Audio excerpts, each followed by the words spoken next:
Today on X-Play. I like to drink things. Meet the Robinsons. Don't panic. Shadow of Colossus. And conquer Europe. Stake your claim. Get down and dirty. Go on. Touch it. It's game time.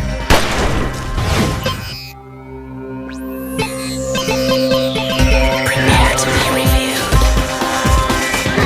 Adam Sessler. Morgan Webb. Prepare to be reviewed.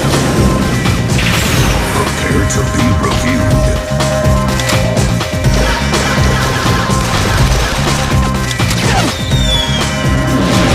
This is X-Play. Hello, television viewing world, it's X-Play. We return to fulfill the promises of our earlier teachings. Also, review some games, but that's secondary. Here's a crazy thought. Why don't I list 3 of the games that we're gonna look at today? That seems risky. Maybe just risky enough to work? Today we've got Gurumin, which you can probably assume from the name is a Japanese game, and if it's Japanese, you can probably assume it's gonna be some kind of weird RPG. And we review Europa Universalis 3, a strategy game that will capture the hearts and minds of people who love games that involve words like mercantilism and caravel. And later in the show, we'll review Ghost Recon Advanced Warfighter 2, which will be chock full of the kind of gritty infantry combat we all love. We begin with a licensed game based on a Disney animated film. So, we're in flavor country. Here's our review of Meet the Robinsons. Another day, another video game based on a movie. This time, we have a Disney family by the name of Robinson. I think everyone should know the value of treehouse living, animal husbandry, and good Christian morals. What's that? Oh, it's not? You sure? Crap. Well, folks, it looks like these Robinsons aren't a family of shipwreck survivors. This game, based on the recent Disney computer animated film, is Meet the Robinsons for the PS2. The robots should have tipped me off. Oh no! In the game, you play as Robinson family scion Wilbur. Is there anything Wilbur Robinson can't do? Through a complicated series of events, your father's time machine is stolen, and it's up to you to get it back from this guy in a bowler hat, who is cunningly named Bowler Hat Guy. Bowler hat guy. Some guy in a bowler hat. You have a number of ingenious weapons at your disposal, like a charge ball glove that shoots balls of electricity, and a scanner that lets you examine almost anything in the world. Most important in your arsenal is the disassembler, which breaks down objects into their component parts. Those parts can be fed into a transmogrifier, along with blueprints you pick up to create new weapons and power-ups. Batteries at 100%. Sounds like it should be time to travel and fun, right? Next question. Well, I hope you like running around large, detailed, expansive environments. Much of your early time is spent exploring, blasting away at furniture for component parts. How does it look? This game is reminiscent of an Orwellian future, dystopian in scope and, utopian. This game retains much of the movie's charm, from its bright, sunny vision of the future to its singing frogs. The environments are just huge with plenty to discover, almost too much to discover when you're looking for that one item you somehow overlooked. Damn you, missing widget! Don't panic. Sure, there's a lot to see here, but let's get on with the game. I'm hurrying! One of the quests actually has you taking out the trash. Trash, right. Thanks. On the bright side, when your mom bugs you to do your chores, you can plausibly claim to have accomplished them. Then as she walks away, mutter to yourself, "In the game, you harpy, in the game." Ooh, low blow. There's nothing terribly inventive here, but there's also nothing outright terrible. When will developers stop cranking out mediocre console versions of popular cinema? They're gonna find some way to blame me for this. Probably when we stop buying them. A 3 Sweet, high five. out of 5. If Disney picked their battles, I'm sure they could produce fine games. But they know their brand will move just about anything, so they release a title for every damn console, for every damn movie, and I'm getting tired of reviewing them. Which is weird because Disney has always been committed to quality in their films and amusement parks. Except for the dark period of mid-'80s films. Yes. The Black Cauldron, anyone? Well, let's get that unfortunate memory out of our heads with a nice little Japanese RPG. Here's Gurumin. 2006, we reviewed a game called Drill Dozer for the GBA, and it featured a girl that liked to drill things. I like to drill things. Well, get ready, boys. We have another game about a girl that likes to drill things in Gurumin, a monstrous adventure. Now, before we get to the good stuff, this enthralling adventure opens with a prepubescent protagonist who befriends a town full of monsters. It's boring in town. Oh, it's not that boring. This community is swarming with colorful but bizarre monsters who are enticed by an enchanted shaft located in the middle of town. Our hero's newfound friends persuade her into pulling on this shaft. Go on. Touch it. As disturbing as it looks, she doesn't end up blind or with hairy palms. Instead, she pulls up a magical weapon that can banish evil's bane, almost like Zelda. But instead, it's a drill. Coincidentally, much like the Legend of Zelda Twilight Princess, a group of evil shadow monsters ransacks the town and ends up kidnapping the delightful denizens of Monster Village. So it's up to our heroine to save her friends and penetrate things with her drill. A girl that likes to drill things. What a compelling image. I like to drink things. I like to drill things. What? My eyes, my vision. Where's that intern? Well, Gurumin is a monstrous adventure, but really it's basically a Zelda clone with a twist. The game has similar elements to Nintendo's Elven Escapades, from the dungeon puzzles to the world map to the way doors are unlocked. And look what happens when you defeat a boss. Oh, it drops a heart container. It's very comparable to Zelda in every way, except for the, drilling. Aside from the similarities from the Zelda series, the only degrading aspect of the game seemed to be the painful bits of dialogue. This is a job for my super pretty special kid. Although the childish antics may be deceiving, Gurumin is one of the first real surprises of the year, especially for the PSP. Gurumin's mix of fun, bizarre characters along with solid gameplay makes it an entertaining adventure for all. The best way to think of it is a tranny Twilight Princess with a twist. Gurumin, a monstrous adventure, gets a 4. I don't believe it. Out of 5. You think I can use this to screw things? Oh, no. Since the main character is a girl who likes to drill things, we would have brought back the intern to play the Driller Girl in the Drill Dozer review. Except that Adam's not allowed within 30 yards of her. I was just trying to mentor her. Mentors wear shirts. Oh, it was on the floor. Up next, X-Play Spoiler Theater. And later, Ghost Recon Advanced Warfighter 2 on X-Play. This time, it's the girl. Her name is Morgan Webb. As video game critics, our primary goal is to ensure our viewers have the best possible time playing video games. Then again, on occasion, it's nice to shake things up by ruining something for you, like when we had that philosopher come on and talk about how God is dead. It's funny. Well, we're doing it again, because here is another edition of X-Play Spoiler Theater.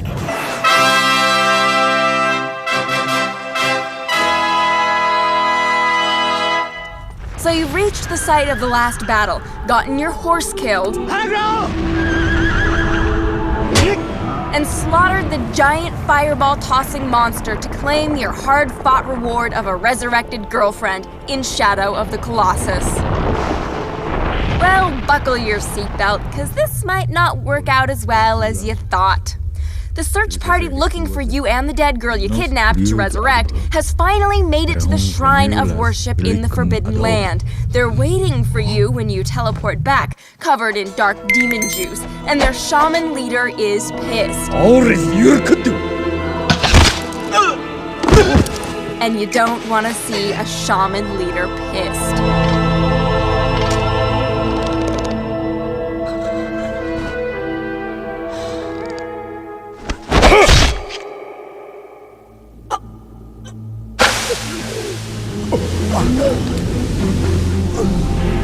But wait, demon juice has its benefits.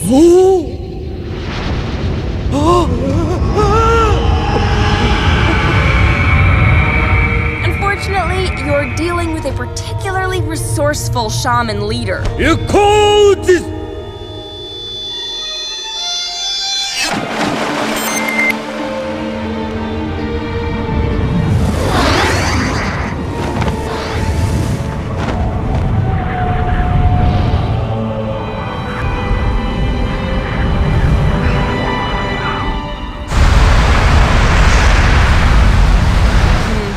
Didn't go so well, but it wasn't all a waste of time.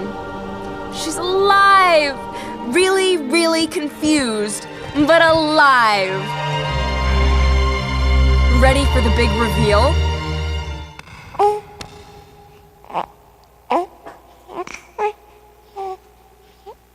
Yep. Shadow of the Colossus takes place hundreds or maybe thousands of years before Eco and tells the story of how the boys with horns who are considered such bad luck begin their family line. So in the end, you have disrupted centuries-old traditions, unleashed a primal force for evil upon the world, gotten yourself de-aged to newborn status, permanently injured your horse, and stranded the girl you love alone in a strange land with no hope of escape. Way to go, jerk. One day, I hope X-Play Spoiler Theater is just time-lapse photography and potato salad going bad. Considering the game-centricness of our show, that seems unlikely. Well, we're not just a video game review show, we're also an experimental art collective. Is that where the production assistants keep covering themselves with mashed fava beans and singing Bee Gees songs? Yes, I think it's some sort of commentary about the war. Now you, the viewing audience, may think there's no possible way for you to see the groundbreaking performance art X-Play produces. Because it's so hard to keep track of hours and clocks to figure out when we're showing on the TV. Yeah, but there is another option. Video on demand. Now you are the master of your TV. Used to be it just showed you what you wanted to. Now you can demand things. Go to g4tv.com/VOD and it will teach you how to author a list of demands and communicate them to your TV using the remote. Your relationship with your cable box will never improve until you learn how to communicate your needs. In a moment, conquer the world on X-Play. And when diplomacy fails, be prepared. This time, it's the boy. You know, Adam Sessler. Welcome back to X-Play. Europe in the Renaissance had everything. Cool statues, knowledge of the number 0, some very interesting plagues. And it was then that they realized they needed to take the swinging culture out and share it with the rest of the world. Also, they do some raping and stealing along the way, but mostly spread culture. For your chance to experience the dream those brave souls lived, here's Europa Universalis 3. Europe, languishing in the Dark Ages for 1,000 years, is about to change. And with it, so is the rest of the world. New empires will be built. Old worlds will be destroyed. Okay, so what you're trying to say is, this is a strategy game. Europa Universalis 3, to be precise. It's a hardcore historical simulator that lets you conquer Europe one fiefdom at a time. And all sarcasm aside, it's a very good game. If you're the type of person who loved the Civilization series but thought it could use more depth, this is the game for you. Of course, you've probably noticed by now that it's totally boring to look at. In fact, the game is so dull-looking, nobody who works for X-Play wanted to review it. Okay, as usual, your job is to try and produce a funny and compelling piece about your game. First up this week, we have God of War 2. Who wants it? I'll take it. All right, Loeffler, you're on it. Virtua Fighter 5, up next. I'm on it. Sounds good. And that leaves us with Europa Universalis 3. What's that? That is a strategy game. It's like Risk or Stratego, but not nearly as cool looking. Oh, jeez, that sounds really boring. Mm-hmm. You know what, though? I'm gonna prove it to myself. I'm gonna take a game that looks boring and lame, and I'm gonna spin it and turn it into something entertaining and fun to watch. I'll show you. I'll show everybody. I'm gonna make the best review ever out of that game.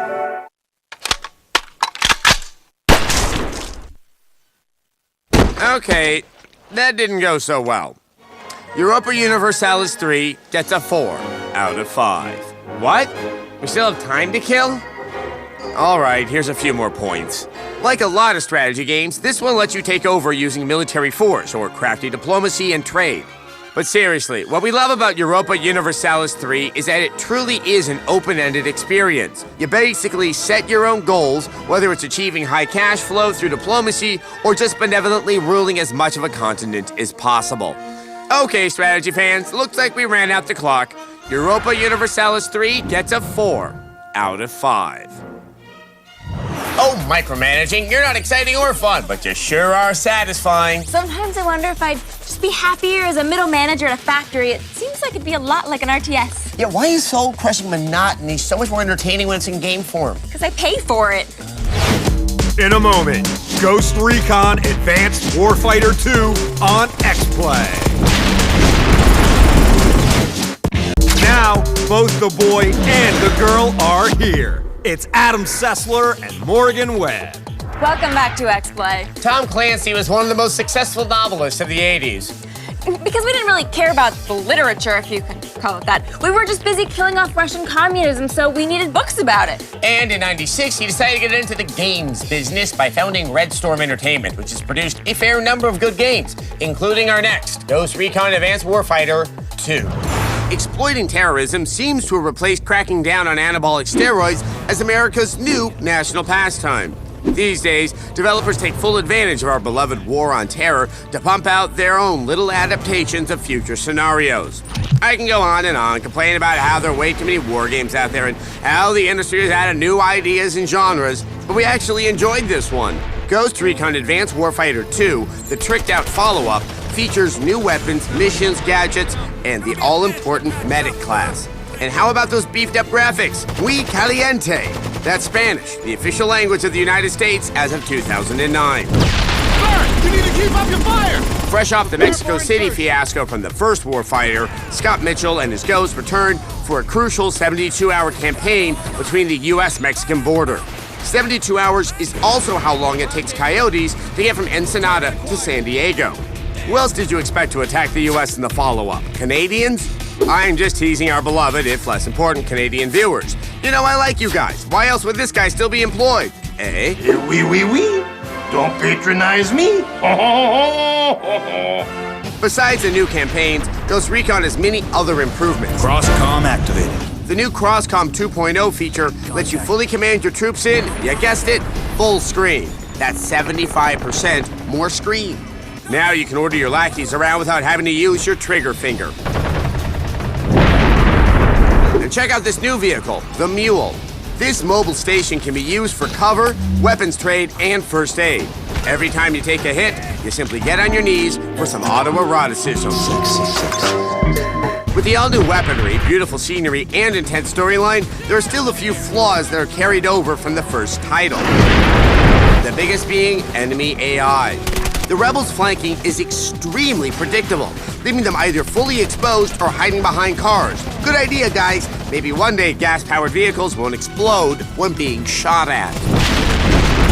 Your team, however, has the goods, lending a helping hand by calling out enemy positions and laying suppressive fire to protect you. By the sandbag! Let's face it, the campaign mode is pretty easy. With a full view of the battleground and piercing sniper rifles up your arsenal, this game can be a cakewalk, even on the highest difficulty setting. Some people might view this as a humongous-sized expansion pack. Some people are Canadians and not used to big American-sized luxury.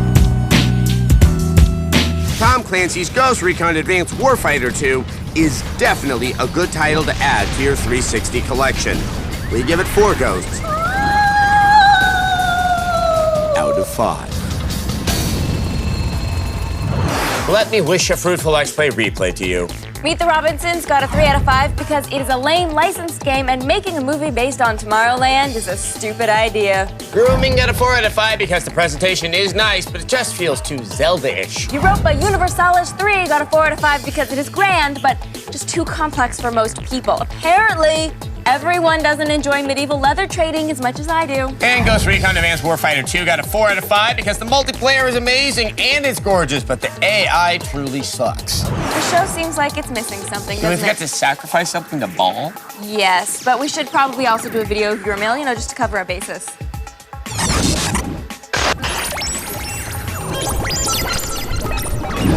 I'm about to get my income tax check back, and I was wondering, should I invest in the PlayStation 3 and a couple of games, or should I just spend money on my 360? Let me know. Thanks.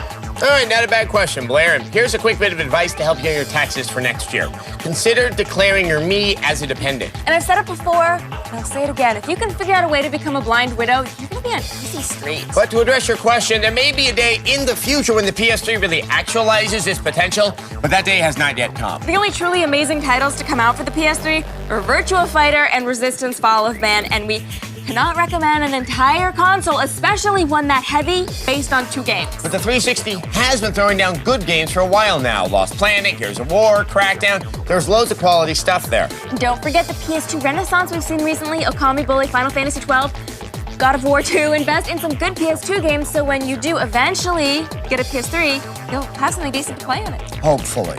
Stick around. Another X-Play starts now.